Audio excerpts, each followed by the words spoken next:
Here in this room of swiftly moving shadows, they dared to tear aside the veil of darkest mystery, to raise the dreaded curtain which separates the lives of mortal men from the world of departed spirits.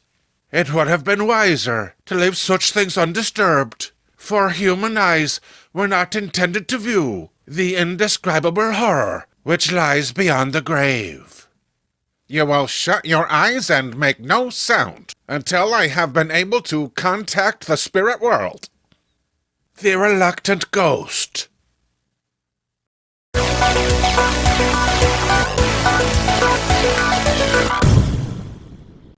Hello, my name is Bill. Welcome to the channel. Join me now for this horrifying story, brought to life by the voice acting behind every illustrated panel.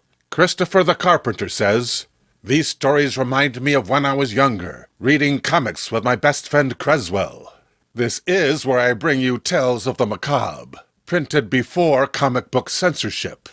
YouTube declines to underwrite this channel, and I'm okay with that. NightTerrors is underwritten by you, the viewers, so please give generously. At the end of this video, you may choose between two ways of helping out, the blue button or the red button. You all mean the world to me. Thank you." The air about me is heavily disturbed, and slowly now the shadowy veil which separates our world from that of the dead is being drawn aside. Yes, I see it now. A dark form has begun to emerge. I command you who hails from beyond the grave to enter our circle of influence. Come forth, spirit. Why do you call me forth now, this moment out of all eternity? There are things we must know. The living cannot tell us, but the dead can. I have just completed a long and wearisome journey, during which I have suffered painfully for my mortal crimes. You call upon me as I am about to enter the spirit world of reward and peace. Don't keep me from my appointed destiny. The very nature of your presence commands that you fulfill your obligations to those who called you forth. You will do what each of us requests. If that is what you wish, then that is the way it shall be. I shall comply with your requests, exactly as each of you commands me. Which of you speaks first? I do. I have always longed for great beauty. If I could speak to a famous, beautiful woman of the past, perhaps I could. Perhaps you could learn the secret of her beauty. Is that it?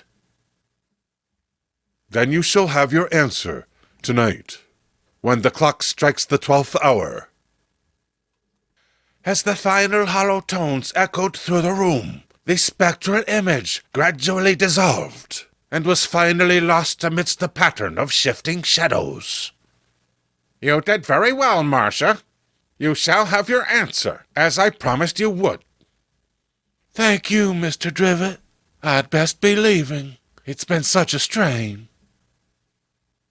At the approach of midnight, a strange and disturbing storm blew fitfully over Marcia Payne's home.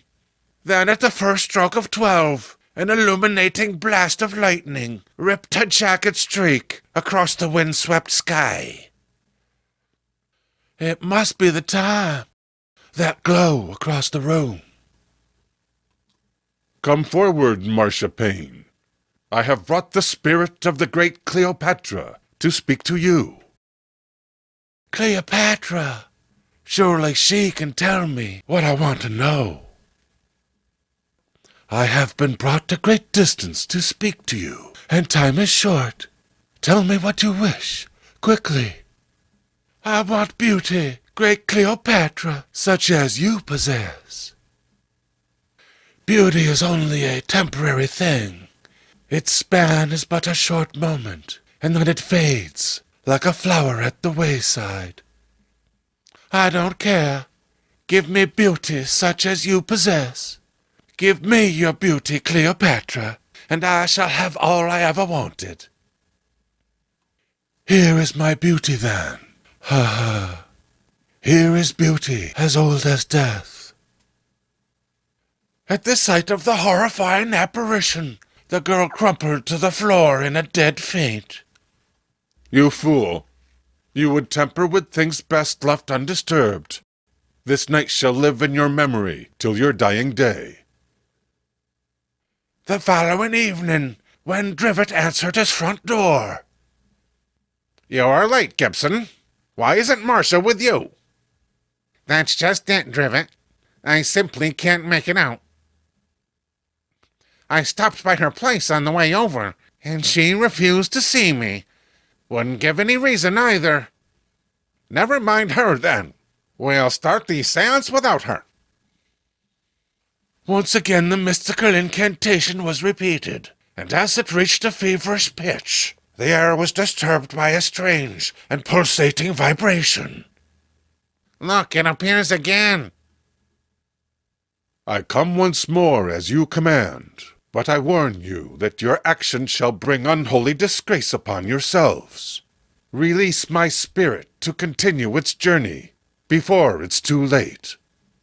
Your threats mean nothing. We are prepared to put our second request to you. Speak to the spirit, Gibson, quickly. My request is to know the future. Imagine the power I would have if I knew of events before they happened. You shall have your request. Tonight at midnight, I shall give you a glimpse into the future. True to his word, the ghost appeared at midnight, and beckoning Gibson forward, led him to the cemetery at the edge of town. Here where the dead lie buried in their rotting graves, you will have your answer. Wait, what's that? Coming toward us. In his time he was known as the Prophet. He is best prepared to fulfill your request. Follow him. Yes, of course. What sort of graveyard is this? The dead aren't buried. They are buried, but in my presence they are revealed to you as they appear beneath the earth. Come, we have only a little more to go. You asked to know the future, and you shall know it. Look behind you and see for yourself. Behind me? No, it's my own gravestone, with my date of birth, and your date of death as well. Only 3 weeks off. You dared to know the future. Now you know. I don't want to know. Not that. Help me. Help me. Unable to withstand the terrible shock, Gibson's mind gave way, and the night air was torn with a wild cry of mad hysteria.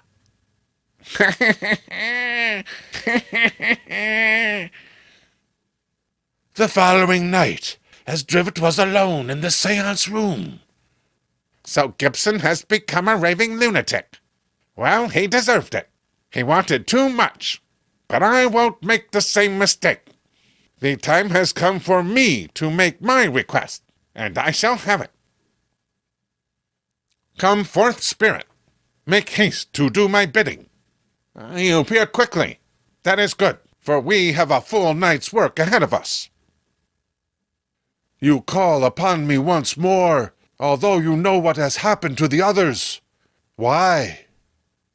Because they were fools, and I'm not. My request is a simple one. I want money.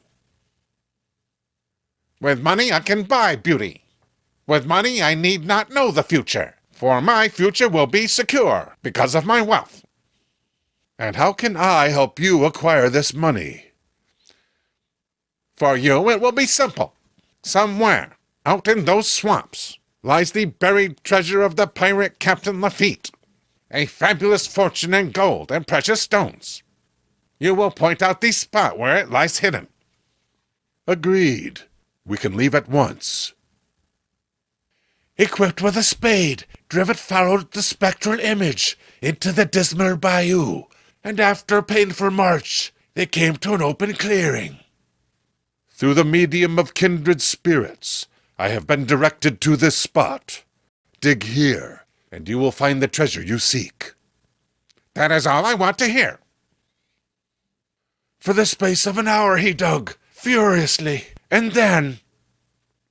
It's here, the treasure chest. I found it. Dragging the chest out of the hole, it was only a moment before the rusted lock was snapped and the lid thrown back. A king's ransom. There's more gold here than that noise. No man of flesh and bone shall take what I have buried. Begone. Not without the treasure. You are nothing but dead spirits. You can't harm me. The treasure is mine. I won't let you take my foot. It's sinking. I'm in quicksand. Slowly the massive weight of the chest forced the greedy trivet all the more quickly into the yielding muck. Even the instinct to save himself was lost in his all-consuming greed. It's mine, I tell you. You can't take it from me. I shall have power. In a sudden sucking motion, the muddy bog gave way. More power than any man on... can't escape this quicksand. As the final echoes of the death cry reverberated through the swamp, the chains which bound the spectral form dropped to the earth soundlessly. At last I am free of the claims this mortal placed upon me. Now I can continue to my appointed destiny without further delay.